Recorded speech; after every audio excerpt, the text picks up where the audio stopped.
right direction. Well, there's no tradition. The social democracy comes from like the struggle of started with Marx and Engels, right, and then developed into social democracy as you know it in the European countries. In the United States. No, but It's just. Are you recording? sure. But Was that? Are you recording? But social Let me check. democracy. Why? Oh, I know, because they didn't. I noticed you didn't ask their permission. No, I didn't. And But it's so- kind of public space, you know. Yeah, there was a long time ago, right? And so. And would you want to spread the word, by the way? Yeah, would you want me to record people expressing their views in the public arena? Yeah, I guess you're right. So, I mean, if you're willing to say something about Karl Marx and socialism, I would love to talk to you, if you don't mind. Not right now. Not right now. Okay. Next step. No, of course. From the meetings of the women's right, the collectives that were organized to bring today. Homelessness everywhere. You cannot get sick. I mean, you see with coronavirus, people who wanted to get tested have been charged $3,000 for a test. So they're not even testing, let alone cure people, right? So it seems like there's a lot to work for. I also think that if you see things like the Bernie Sanders rallies, hundreds of thousands of people are getting involved in politics for the first time. So it's not going to be automatic. We know that there's hard work. It's going to take hard work. But we're building, although it can also happen explosively. I think that things transform radically also in short spaces of time. Before 2016, socialism was a bad word. After 2016, 60% of Americans, would support socialism. After what? 2016? Which is when the election campaign started with the Bernie Sanders campaign. And of course, Bernie Sanders is just a symptom. He's not the one who caused it. It's just that there was a lot of dissent in society because of the conditions of life, because of the crisis of capitalism. And so, we're optimistic. We're optimistic because things are looking up in American society, and like our ideas are more well received than ever before. So, like we have our magazine. We print this monthly, more or less, and we're able to give it out like at rallies and events. We sell hundreds of magazines, and we're a small group. We're growing.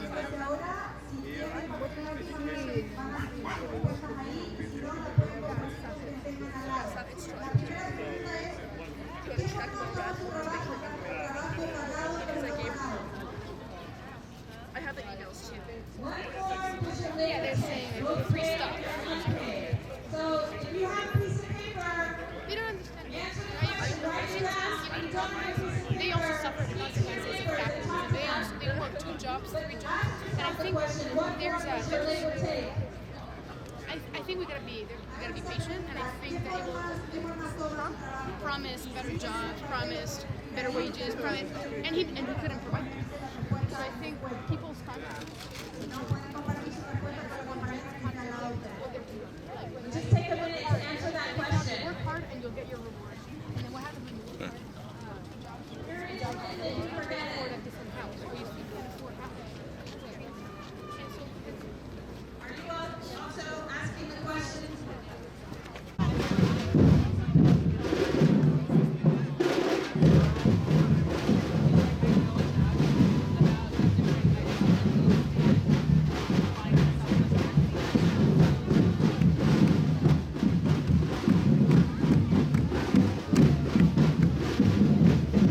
When I was 26, I was still suffering behind Iron You Curtain. were, yeah. So like, So I put a lot of pressure on myself, but I'm still young. There's still time, That's good. I mean, you can accomplish a lot in this freest country that provides most of the opportunities than any other country in the world.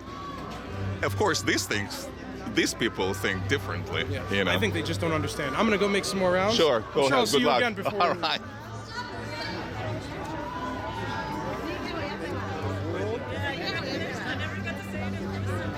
You're invited too.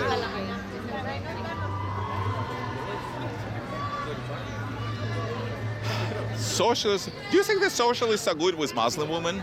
Yeah, absolutely. You think so? Okay. But what about the Muslim women and kind of this thing on their heads? Oh, I mean, people wear whatever they want. It's not there's nothing in Islam that says you have to wear whatever. You're not Muslim, are you? No, I am. You are? Okay. Oh, Yeah, you're the perfect person to talk to then. Yeah, Okay. yeah, it's What not country are you like- from originally? Well, I'm from America, but my family's from Iran. From Iran, out of all the places. Speaking of Iran, what's the thing with stoning of women in Iran? What this morality police over there? I think you're giving it to somebody. I don't know. He keeps on ripping this away from me. So what's the thing with the women in Iran? Dude, yeah, I'm like trying to understand what's happening in Iran. People, there's a lot happening in Iran, man. If that's what you're into, I'm stuff like 100%. that, I'm genuinely interested to know what's going on in Iran, and you're the perfect person to talk about it. I don't know. I feel like I'm no longer comfortable continuing the conversation. It seems like you're not into a real discussion. If I that's where am. you're starting. It's okay, man. It's okay. So it's not okay to talk to the people that give me these brochures or something? I mean, why You're not do a you good come? faith actor. You're not interested in this. You have a very I'm very interested in talking to you and picking your minds and seeing what you think about social. I've seen what you do. I've seen. Oh, so you're you not know who I interested in- am? Yeah. Oh, you're you not know who? interested in- Oh, okay. You're not interested in having a real conversation. How so? You edit the videos to misconstrue what people Really? say. You try to tie people into situations that they can't. You're not interested in having an honest discussion. Well, I'm trying to have an honest discussion with you right now. I don't believe that. Well, can you tell me about socialism? I mean, honestly. You don't know. Okay, how about this? Look, since you watched my videos, you know that I came from USSR. I'll be honest with you. Whenever I see the symbols of socialism, whenever I see the word socialism, it rubs me the wrong way. I mean, you gotta understand it. It's not that I was a little kid when I escaped from USSR. I was 29 years old. So I experienced living in this horror story called USSR, called socialism. So, do you think that I'm wrong by kind of trying to understand why in America, of all the places, you would promote socialism? Isn't it an honest question by someone who actually suffered behind the Iron Curtain? What do you think? I don't support what happened in the Soviet Union. That was a monstrosity and a crime against humanity. I don't defend it. Okay, good. At least we agree on something. Okay. But then, how can it be different? How can it be socialism with a human face, so to speak, as I used to call it? Yeah, well, the thing is that what happened in the USSR and in the Russian Revolution was the product of really concrete historical circumstances that it's like the thing is there's capitalist countries throughout Africa and Latin America that are not doing so well either, that have dictatorships, that are poor, That's true. That's true. But it's a dictatorship. You have to put two together. I'm sorry for interrupting you. Economic system and political system. But go ahead. So what it was is that when the Russian Revolution happened, even the leadership of it, they never had the perspective that they can build a healthy socialist society within the borders of Russia. They believed that they needed to have the economic development and the resources of the most advanced capitalist countries in order to actually meet people's needs and guarantee a good standard of living. Unfortunately, a lot of the revolutions that in the West did not succeed, they were left isolated. And in those conditions, when there is scarcity, a lot of the corruption, the type of struggle for survival, it distorts everything, and it makes a lot of the stuff from the old society reappear. And even in a lot of the other countries where revolutions happened, they were dealing with very similar situations. China, in a way, was almost more underdeveloped in Russia in 1917. And they were already using this very degenerated model which already existed in the Soviet Union. It's not the fault of socialism, an idea in the abstract. This was a real thing that happened in concrete historical circumstances. Right, and it failed. That's the problem. And it failed. Yeah, it was applied. It was failed. I see Marx over there. If you looked at 1789 and you looked at the French Revolution, or even the years right afterwards, you would say that capitalism and democracy didn't guarantee anybody a higher standard of living than was under the old regime. You would say that it was worse because there was chaos, because there was war and disruption. And that wasn't, I don't think France had a better standard of living after the revolution for a century afterwards because of all this. The thing is that, and people but people don't understand this in proportion to the revolutions for socialism though. They don't extend that same level. But if we were to use this logic, I mean, let's call the French Revolution a capitalist revolution, which of course it was not. But let's assume that that's the case. So it took them 100 years. 100 years to achieve prosperity, okay? But the same token, The Russian Revolution took place in 1917, and none, I mean literally none of these so-called socialist countries ever achieved any prosperity whatsoever. So, I mean, how much longer? There were some successes, right? Like if you where? walk around in the streets in New York City and go on the subway, there's a lot of people homeless sleeping on the Correct. street. Yes. There was no homelessness in most of the Well, that's what you would think. See, the thing is, they're homeless precisely because the freedom to be homeless. They have the freedom, I mean, think about it. Stop for a second and think. They have the freedom to be homeless. In the Soviet Union, the part of the world that I came originally from, they wouldn't allow you to even sit on the subway. I vividly remember when I was sitting, the name of the subway was Studentskaya. I was a student back then.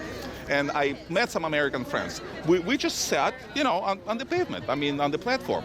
A policeman, that was called militiaman, came right up and said, you cannot sit over there. You know what? You can't even sit crossing your legs like this. You know, if you put, you know, yeah, like that's a seat. ridiculous. I mean, I've seen police here do the same thing to homeless people, but yeah. But they are there. The reason you don't see, that's my point, you still see them. You would never see homeless people over there simply because they would be whisked away.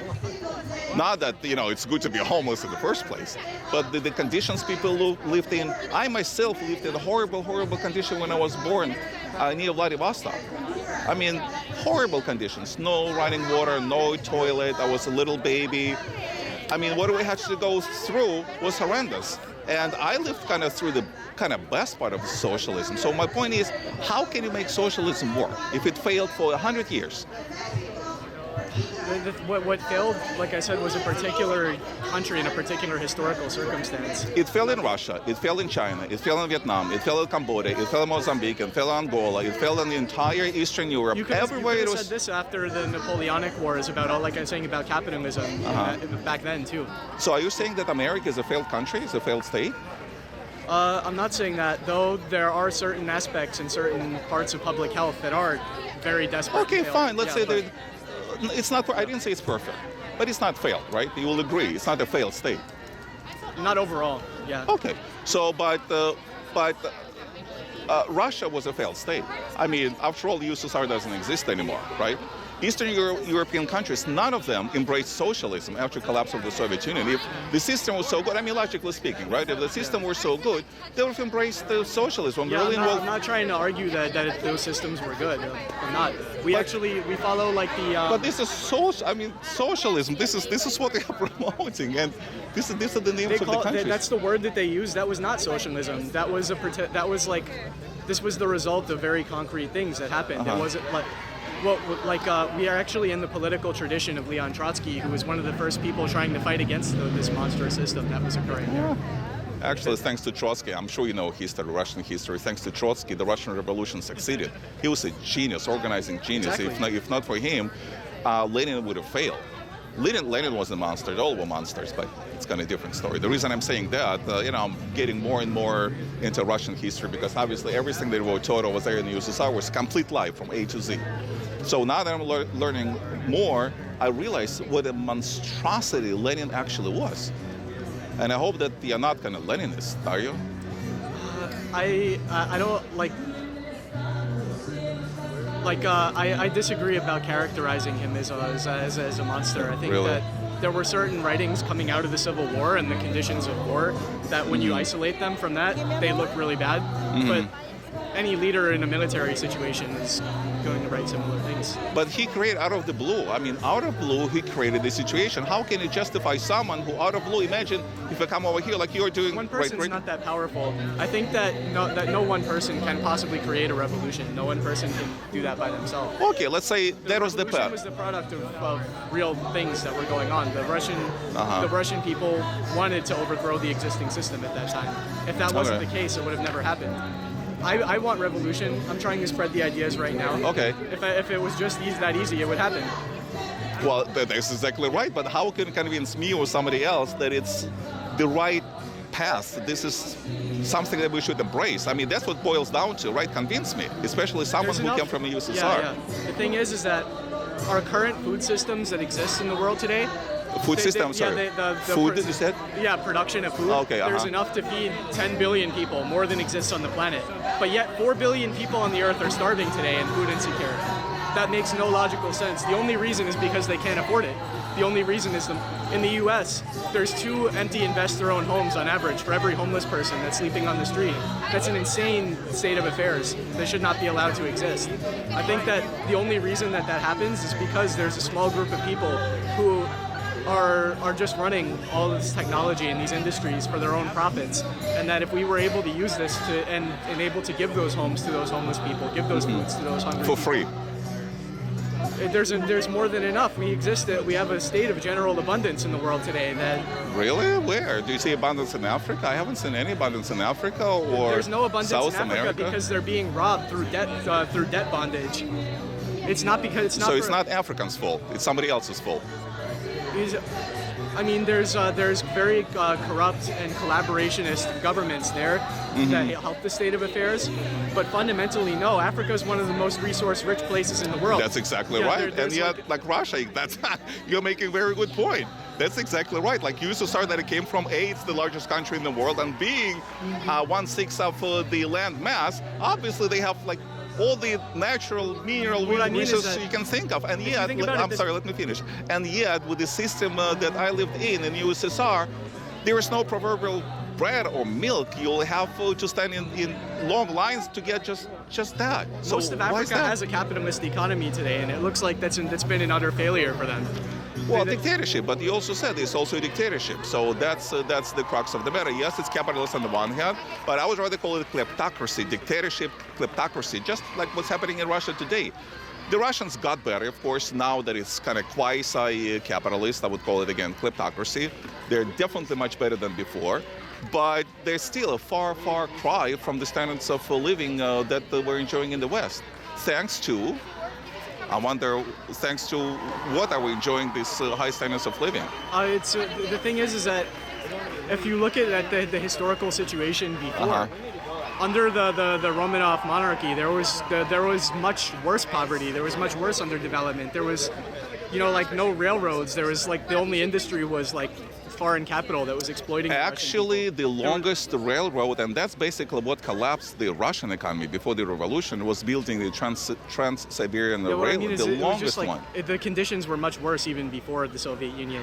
There was actually like a tremendous amount of development and increase in standard of living in the early period. In the Tsarist Russia, if my memory serves me right, there were no famines. There were no famines like Volga famine that happened just a year and a half after. That's not. There was famines in 1905. There was like I cannot remember at the top of my head, but there was a ton of them. Where millions of people died from hunger. I don't know the numbers. But that's important. I mean, I understand things happen. I mean, after all, we're talking about the turn of the century. I don't know everything that happened in the whole world. Like famines and stuff at the top of my head. Okay, listen. Did we have like an honest conversation now?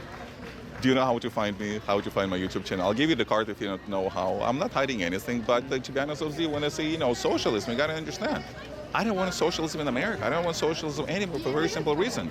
I lived that system. I saw it firsthand. And it's a horror story. I mean, really, I suffered from it. It ruined my life. I mean, I would be in a totally different place if not for it. If given the opportunity to be born in this best country the world has ever known, the United States of America, I would be in a completely different place. So... Yeah, I understand where you're coming from. So I guess it's kind of a valid point, right? Yeah. I mean, I understand there are people who are not familiar with it, who kind of know something from the books. I know it from first-hand experience. And I don't want socialism here or anywhere for that matter. And by the way, speaking of the poor people, before we depart, China.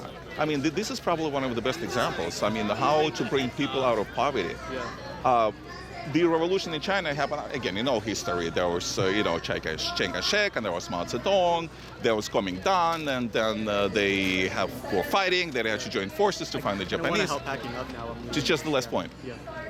I was in China in 1991. It was a horror story. I was just there for one day, but one day was enough to see abject poverty, even worse than Russia. You go to China today, the same exact spot, 21st century. Yeah, poverty in China didn't start in 1949, but... It was bad under Mao Zedong. It's much better now.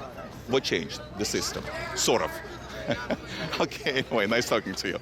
Do you want me to give you my card? Sure. Sure. Okay.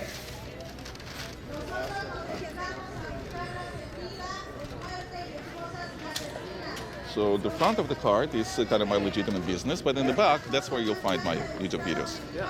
And you're welcome to comment. I'm not editing anything, so you'll see everything exactly as it is. No editing, there's no need to edit anything. I mean, we had a decent conversation, right? You have your points, I have my points. I understand sort of where you're coming from, but I hope you understand where I'm coming from. Yeah, for sure. Okay, And good. Yeah, just like Lenin didn't have any magic powers, I don't. If people don't want it, it's not going to happen. Well, actually, he did murder a lot of people. That's how he imposed revolution. I'm glad that at least you're not imposing, you're promoting. There's a difference between the two. All right. Okay, nice talking to you. Shoot me an email. Let me know what you think. All right, see ya. 55,000 disappeared. Pero sabemos perfectamente que esa no es la cifra real, porque nos queda claro que de cada 6 desaparecidos solamente uno denuncia. Entonces estamos hablando. But we know that it's more.